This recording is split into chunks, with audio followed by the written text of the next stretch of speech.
Google nak bina AI data center pertama dekat angkasa lepas. Dan projek ini dipanggil sebagai Suncatcher, penangkap matahari. Pelik kan? Korang tak terfikir ke? Dah kenapa Google sampai nak sanggulah hantar data center ke orbit tu? Apa sebab dia? Bumi ni dia tak cukup space ke? Kat Malaysia ni macam tak ada ruang lagi ke? So guys, biar always please. Jadi sekarang ni kita tahu yang data center AI specifically memerlukan tenaga dan juga cooling yang sangat-sangat kuat, sangat-sangat hebatlah energy consumption tu. Tapi berbeza dengan angkasa, angkasa memang kita akan kena je lah matahari selagi tak duduk belakang bumi. So itu bermaksud unlimited energy dan juga ada natural cooling sebab dekat atas sana adalah vacuum, bermaksud tak ada oksigen dan dalam masa yang sama dia sangat-sangat sejuk. Dia macam korang naik kapal terbang ke atas pun dah negatif 50, apatah lagi ke angkasa lepas sana, memang sangat-sangat sejuk.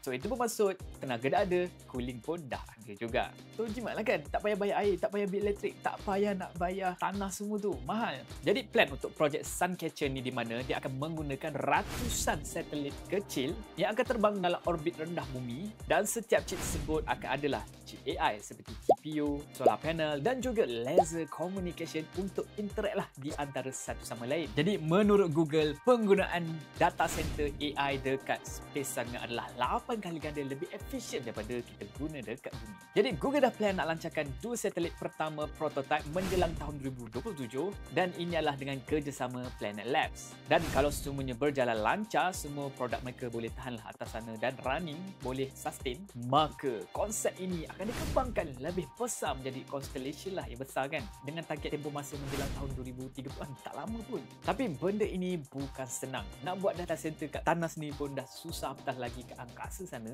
Jadi ada cabaran besar daripada kos, iaitu kos pelancaran hantar roket naik atas sana sangat-sangat mahal. Ada risiko daripada radiasi. Radiasi ni boleh mencacatkanlah segala chip-chip kita, boleh menyebabkan dia sangat tak boleh operate dengan 100% ataupun dia akan fail terus, dan juga kestabilan orbit. Maksudnya dia akan turun ke tak daripada dia punya lingkaran yang sepatutnya dia akan berpusing kat situ, takut dia jatuh ke bumi balik. And then nak jaga ratusan satelit ini daripada melanggar di antara satu sama lain pun dah susah, apatah lagi nak elakkan daripada benda lain yang langgar satelit kita pun pening juga, macam nak kontrol orang lain kan. Tapi kan kalaulah Google ini berjaya, maka dia punya impact tu memang akan besar gila. Sebab data center ini dah boleh beroperasi 24 jam tanpa henti dan tanpa kacau lah sumber bumi. Sebab sekarang kan kita punya elektrik dia ambil, so elektrik kita jadi mahal, and then dia ambil air kita untuk cooling, maka rumah kita dah kena catuk air, macam dah tak boleh nak membazir lah, maknanya dah kurang. So now dah hantar ke saja kepada angkasa lepas dan hopefully dapat solve lah problem kita semua. Jadi guys, apakah pandangan korang terhadap perkara yang ingin dilakukan oleh Google ini? Sama ada okey ataupun tidak, komen saja dan nak dengar, dan juga jangan lupa follow Daus, like video ni. Jumpa lagi korang semua pada video akan datang. Ciao.